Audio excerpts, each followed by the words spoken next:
Deixa eu te fazer uma pergunta. Se eu parasse 10 pessoas na rua agora e perguntasse: o que é o Evangelho? Quantas você acha que saberiam responder? Talvez alguém dissesse: é a história de Jesus. Outro responderia: é uma religião. Talvez alguém falasse: é tentar viver uma vida boa. E sabe o que mais me impressiona? Tem gente que frequenta a igreja há anos, canta os hinos, participa dos cultos, conhece várias histórias da Bíblia, mas se alguém pedir para explicar o Evangelho em poucos minutos, em poucas palavras, a pessoa simplesmente não consegue. E eu não estou dizendo isso para criticar ninguém. Na verdade, durante muito tempo, eu resumia o Evangelho com frases que eram verdadeiras, porém incompletas. Porque o Evangelho é muito maior do que uma frase. É muito maior do que Jesus te ama. É muito maior do que Deus tem um plano para a sua vida. Tudo isso pode ser verdadeiro, mas ainda assim não é o Evangelho inteiro. Então eu quero te fazer uma promessa. Me dê alguns minutos, E se você ficar comigo até o final desse vídeo, eu acredito que você vai entender a história que une toda a Bíblia, de Gênesis a Apocalipse. Você vai entender por que Jesus precisou morrer, por que a cruz era necessária, por que existe pecado, por que existe esperança e, principalmente, por que essa mensagem continua sendo a notícia mais importante que alguém poderia ouvir. E se esse tipo de conteúdo te faz conhecer mais das Escrituras, te peço, deixe um like e mostre esse vídeo do YouTube para outras pessoas. Aproveite também para dizer o que você pensa a respeito do tema deste vídeo aqui nos comentários. E se quiser conhecer as camisetas cristãs do Rima Teológica, meu ministério, o link está aqui na descrição. Agora, vamos ao Evangelho. E talvez aqui aconteça a primeira surpresa. Porque o Evangelho não começa com você. Não começa com os seus problemas. Não começa também com o pecado. Nem começa dizendo que Deus ama você. Começa muito antes disso. Começa com Deus. Pode parecer um detalhe, mas não é. Na verdade, essa é a diferença entre o Evangelho bíblico e as outras versões que circulam por aí. Porque nós temos uma tendência natural de colocar o ser humano no centro da história. E a Bíblia faz exatamente o contrário. Ela tira o homem do centro e coloca Deus onde ele sempre esteve, no centro de tudo. Antes de existir o universo, antes de existir o tempo, antes de existir a matéria, antes de existir qualquer ser humano, Deus já existia. Ele não teve começo, nunca aprendeu nada, nunca ficou mais poderoso, nunca precisou melhorar ou precisou de conselho de alguém. Ele nunca descobriu alguma coisa nova, ele simplesmente é. Quando Moisés perguntou qual era o seu nome, Deus respondeu: eu sou. Que resposta, né? Impressionante, pois ele não disse eu me tornei, nem eu serei. Ele disse eu sou. Porque tudo muda, mas Deus não. Nós envelhecemos, Ele não. Nós esquecemos, Ele não. Nós dependemos de milhares de coisas para continuarmos vivos. Porém, Deus não depende de absolutamente nada. Ele é completamente suficiente em si mesmo. Isso muda completamente, como nós enxergamos o universo. Porque significa que Deus não criou o mundo porque ele se sentia solitário. Não criou porque precisava de companhia. Não criou também porque estava carente. Ele já era plenamente feliz em si mesmo. Pai, Filho e Espírito Santo, em perfeita comunhão desde toda a eternidade. Então por que Deus criou todas as coisas? Porque Ele quis revelar a sua glória. Olhe para uma noite cheia de estrelas, para uma montanha, para o mar, para o nascimento de uma criança, para a complexidade do ser humano, nada disso existe por acaso.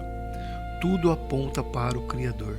Toda a criação é como um enorme palco e existe um personagem principal neste palco e não somos nós, é Deus. Talvez isso pareça um pouco desconfortável no começo para você, porque nós fomos ensinados o tempo todo que nós somos o centro, que tudo gira em torno da nossa felicidade, da nossa realização, dos nossos sonhos. Mas a Bíblia nos chama para uma mudança radical de perspectiva. Ela diz: a vida nunca foi sobre você, ela sempre foi sobre Deus. E curiosamente, é justamente quando entendemos isso que começamos pela primeira vez a descobrir quem realmente somos. Porque ninguém consegue entender o homem antes de conhecer o Deus que o criou. E é exatamente aí que a história muda de direção.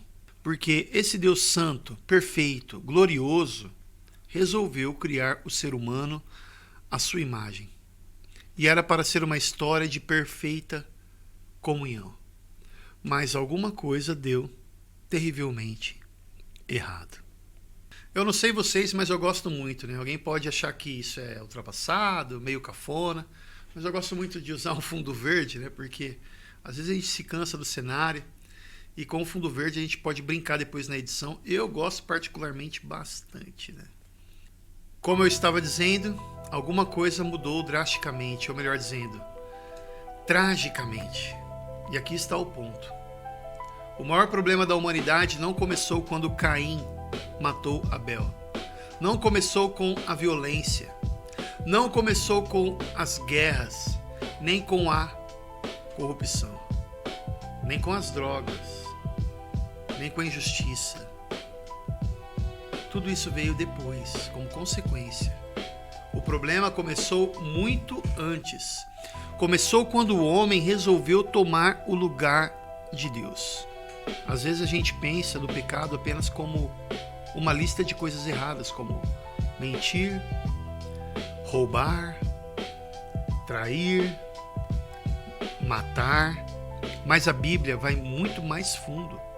Essas são coisas que são como frutos, mas a raiz é outra. O pecado é uma tentativa de viver como se Deus não fosse Deus. É dizer, eu decido o que é certo, eu decido o que é errado, eu decido como eu quero viver. Foi exatamente isso que aconteceu no Éden. Quando a antiga serpente, Satanás, tentou Eva, ela não disse simplesmente, come dessa fruta. Ela fez algo muito mais sutil. Ela lançou uma dúvida sobre Deus. Será que Deus é tão bom assim? Será que Ele realmente quer o melhor para vocês? Será que Ele não está escondendo alguma coisa?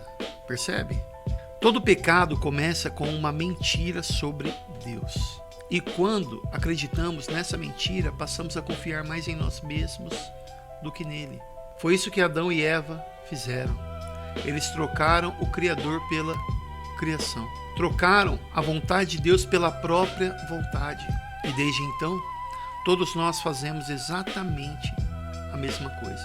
Talvez não comendo do fruto, mas vivendo como pequenos reis do nosso próprio reino. É curioso, né? Porque ninguém precisa ensinar uma criança a ser egoísta. Ninguém precisa ensinar uma criança a mentir, a esconder, a culpar outra pessoa. Isso já nasce com ela. E isso deveria nos fazer pensar. Porque o problema do ser humano não está apenas no ambiente. O problema está no coração. Jesus disse que é do coração que procedem, né, os maus pensamentos, os homicídios, os adultérios, as mentiras. Ou seja, o mundo está quebrado porque nós estamos quebrados. Existe uma palavra que a Bíblia usa para explicar isso: idolatria. Quando ouvimos essa palavra, normalmente, né, pensamos numa estátua, num templo antigo, em alguém ajoelhado diante de uma imagem de gesso. Mas a idolatria bíblica é muito maior do que isso. Um ídolo é qualquer coisa que ocupa no seu coração o lugar que pertence somente a Deus. Pode ser o dinheiro, pode ser o sucesso, pode ser um relacionamento, pode ser o trabalho, pode ser um ministério, pode até ser a família. Qualquer coisa boa pode se tornar um Deus quando passa a ocupar o primeiro lugar. E aí, coisas boas, como eu disse, bênçãos, podem se tornar maldição. E aqui está uma frase que mudou a maneira como eu enxergo o pecado. Nós nunca deixamos de adorar. Nós apenas mudamos o objeto da nossa adoração. O ser humano ele foi criado para adorar. Isso faz parte da nossa natureza. A pergunta nunca foi se você adora. A pergunta é: o que ocupa o trono do seu coração? Talvez seja o reconhecimento das pessoas, talvez seja a aprovação dos outros, talvez seja a segurança financeira, talvez seja você mesmo, mas sempre existe alguma coisa ocupando esse lugar. E quando Deus deixa de ser o centro da nossa vida, tudo começa a sair do lugar. É por isso que tantas pessoas vivem procurando sentido. Elas tentam preencher um vazio com coisas. Depois descobrem que não basta. Tenta preencher o vazio com prazer. Também não basta. Depois podem buscar poder, fama, experiências. Mas não basta. O vazio continua lá. Porque nós fomos criados para algo infinitamente maior. Agostinho de Hipona escreveu uma frase que atravessou quase 2000 anos de história. Ele disse: os nossos corações permanecem inquietos enquanto não descansam em ti, ó Deus. É exatamente isso.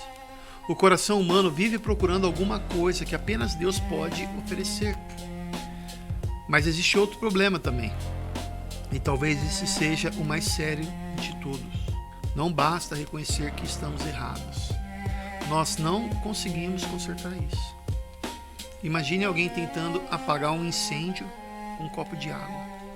É um esforço sincero, mas completamente insuficiente. É assim que a Bíblia descreve as nossas tentativas de nos salvar. Achamos que algumas boas obras vão resolver, que uma vida moralmente correta será suficiente, que Deus vai colocar nossas boas ações de um lado da balança e os pecados de outro. Mas essa nunca foi a mensagem da Bíblia. Porque Deus não é apenas amor, Ele também é perfeitamente santo, perfeitamente justo. E um justo juiz não ignora o crime, ele faz justiça. É justamente aqui que muita gente começa a perder a esperança, porque percebe que o problema é muito maior do que ela imaginava. E na verdade é exatamente aqui que o Evangelho começa a ficar bonito, podemos dizer. Porque quando entendemos quem Deus é e entendemos quem nós somos, surge uma pergunta inevitável: existe alguma esperança para gente como nós? Existe alguma forma de um Deus infinitamente santo receber pecadores sem deixar de ser justo? Durante toda a história da Bíblia, essa pergunta fica no ar, até que, no momento certo, na plenitude dos tempos, Deus entra na história, não enviando apenas um profeta, não enviando apenas um mestre, mas vindo Ele mesmo na pessoa do seu Filho. E é aqui que chegamos ao coração do Evangelho: Cristo. Como um Deus perfeitamente santo pode receber pecadores sem abrir mão da sua justiça? Porque, pense comigo, se Deus simplesmente ignorasse o pecado, Ele deixaria de ser justo. Mas se resolvesse tratar cada pecado exatamente como merece, nenhum de nós teríamos esperança. Então existe um dilema. Como Deus pode continuar sendo justo e ao mesmo tempo salvar pessoas injustas? A resposta da Bíblia não é uma ideia, não é uma filosofia, não é uma religião, é uma pessoa: Jesus Cristo. E talvez aqui esteja uma das maiores diferenças entre o cristianismo e qualquer outra religião do mundo. As religiões dizem basicamente a mesma coisa. Faça mais, esforce-se mais, melhore, suba mais algum degrau, seja digno. O Evangelho diz exatamente o contrário. Ele diz que Deus desceu até nós. E quando chegou o tempo determinado por Deus, o Filho Eterno entrou na história. Ele nasceu como um de nós. Sentiu fome, sentiu sede, cansou, chorou. Foi rejeitado, foi traído, sofreu, mas havia uma diferença fundamental. Jesus viveu uma vida que nenhum de nós conseguiu viver. Desde Adão, todos pecaram, todos falharam, todos trocaram Deus por alguma outra coisa. Jesus não. Nenhuma mentira, nenhum orgulho, nenhuma inveja, nenhuma rebeldia, nenhum pecado. Pela primeira vez na história da humanidade existia um homem que amava o Pai de todo o coração, que obedecia perfeitamente, que fazia sempre a vontade de Deus.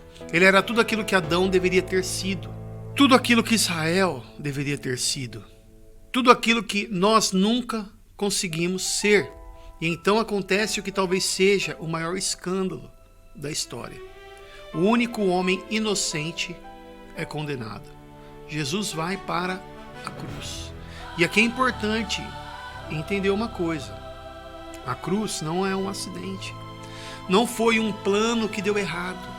Não foi simplesmente a maldade dos homens vencendo. A cruz sempre estava no plano de Deus. Mas o que aconteceu ali? Porque, olhando de fora, parece apenas mais uma execução romana. Só que a Bíblia abre a cortina e mostra algo muito maior. Na cruz, Jesus não apenas estava sofrendo nas mãos dos homens. Ele estava carregando o juízo que nós merecíamos. Toda a culpa, toda a condenação, toda a rebelião, toda a ira santa de Deus contra o pecado. Tudo isso caiu sobre Cristo. É como se naquele momento Deus tratasse o seu Filho como se ele tivesse vivido a nossa vida, para depois tratar aqueles que creem em Cristo como se tivessem vivido a vida perfeita de Jesus. Nós entregamos a Ele a nossa culpa e Ele nos entrega a sua justiça. Martinho Lutero chamou isso de maravilhosa troca. E não existe notícia melhor do que essa. Porque a salvação não depende do quanto você conseguiu melhorar. Ela depende do que Cristo realizou. Na cruz, Jesus não disse: agora vocês terminem o resto. Ele disse: está consumado. Ou seja, a obra foi concluída. O preço foi pago. A dívida foi quitada. Não falta mais nenhum sacrifício. Não falta mais nenhum mérito. Não falta mais nenhuma tentativa humana de completar aquilo que Cristo já realizou perfeitamente. E então acontece algo extraordinário. Jesus morre. Seu corpo é colocado em um túmulo. Os discípulos acham que tudo acabou. As esperanças parecem enterradas junto com ele. Mas, no terceiro dia, o túmulo está vazio. Jesus ressuscitou. E isso muda absolutamente tudo. Porque a ressurreição não é apenas um milagre impressionante. Ela é a declaração pública de Deus de que o sacrifício foi aceito. A morte foi vencida. O pecado foi derrotado. Satanás foi derrotado. A última palavra não pertence ao túmulo, pertence a Cristo. É por isso que o cristianismo não gira em torno de um mestre morto. Nós seguimos um Salvador vivo, que reina hoje, que intercede pelo seu povo e que um dia voltará para restaurar todas as coisas. Mas talvez alguém esteja pensando, né? Se Cristo fez tudo isso, então o que eu preciso fazer? Essa é exatamente a pergunta que as pessoas fizeram aos apóstolos quando ouviram o Evangelho pela primeira vez. E a resposta continua sendo a mesma até hoje. É sobre isso que nós vamos falar agora. Porque conhecer os fatos sobre Jesus não é o suficiente. O Evangelho sempre exigiu uma resposta. Então, chegamos à última parte da história. Talvez você esteja pensando: se Jesus fez tudo isso, o que eu preciso fazer? Essa pergunta ela não é nova. Quando Pedro pregou o Evangelho em Jerusalém, a multidão perguntou exatamente isso: o que devemos fazer? E a resposta continua sendo a mesma até hoje: arrependam-se e creiam no Evangelho. Essas duas palavras caminham juntas: arrependimento e fé. Mas deixa eu explicar isso de um jeito um pouco mais simples. Arrependimento não é apenas sentir culpa. Todo mundo sente culpa de vez em quando. Judas sentiu culpa, remorso, mas culpa sozinha não transforma ninguém. Arrependimento é quando eu finalmente reconheço que vivi como se Deus não fosse Deus. É admitir que eu tentei ser o dono da minha própria vida. É deixar de justificar o meu pecado. É abandonar a ilusão de que eu consigo me salvar sozinho. É mudar de direção. E a fé? A fé é parar de confiar em mim. É parar de acreditar que minhas boas obras podem me aproximar de Deus. É descansar completamente naquilo que Cristo já fez. Perceba a diferença.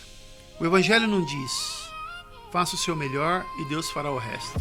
Um jargão conhecido, mas errado. E também não diz coisas como: tente melhorar a cada dia. O Evangelho diz: Cristo fez aquilo que você jamais conseguiria fazer. A salvação não é um prêmio para pessoas boas. É um presente para pecadores que reconhecem que precisam de um Salvador. É por isso que ninguém chega diante de Deus dizendo: olha tudo que eu fiz. Todos chegam dizendo a mesma coisa: eu não tenho nada para oferecer.